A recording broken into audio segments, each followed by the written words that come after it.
Hi guys, it's Nina from VR Focus, and we are here today with John Bloch, and I'm executive producer at 4A Games. Can you tell me a little bit about your game and story?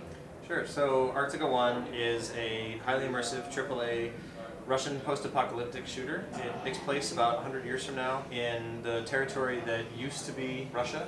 The idea is that about 80 years from now, global warming has gotten really bad and we try to fix it, but we screw that up so badly that we wind up accelerating it.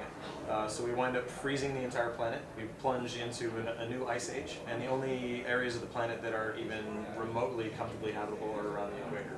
Arctica 1 is the name of a colony that is situated on the remains of a large city that used to exist in Russian territory.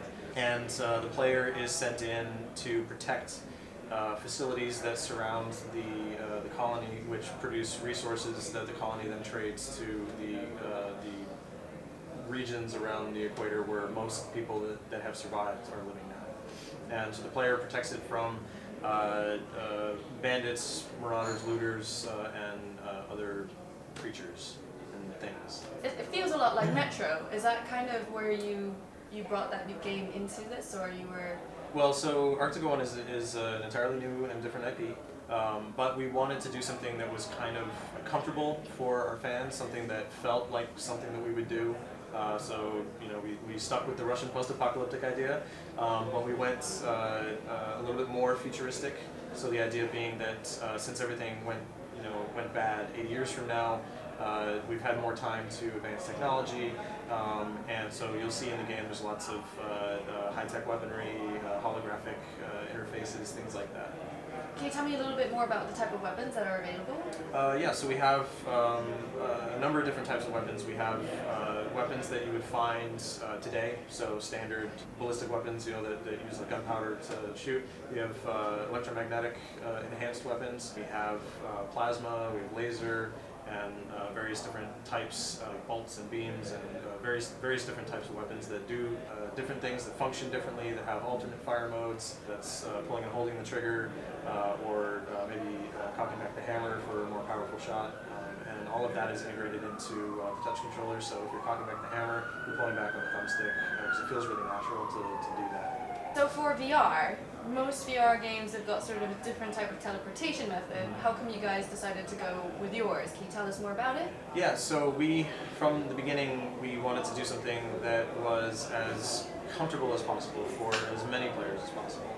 And we also wanted movement to feel fast and instinctual, so that you weren't spending a lot of time thinking about how to get somewhere. You just kind of got to where you wanted to be, and then you could use your play space, your physical play space, to adjust exactly where you're standing, or to strategize around a cover point to kind of figure out, you can maybe step to the left to lean over this side, or step to the right and lean over maybe the top, or duck down, things like that.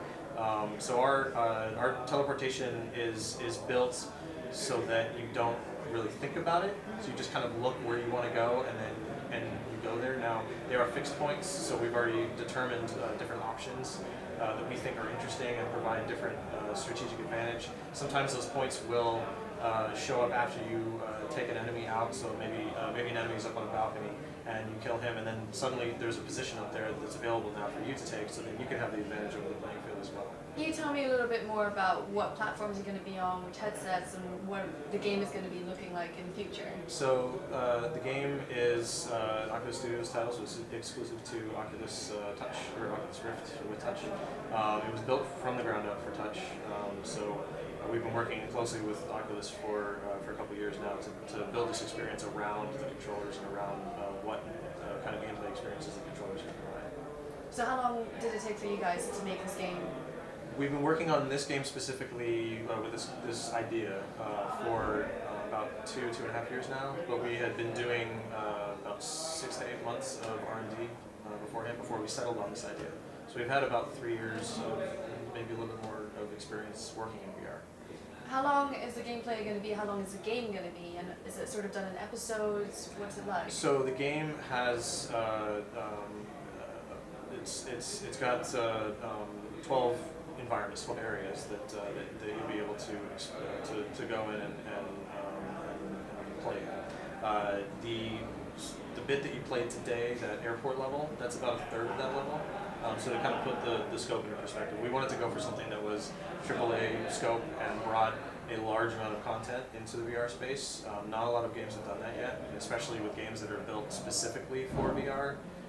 And so we kind of, we were really excited to be able to do that and bring people a full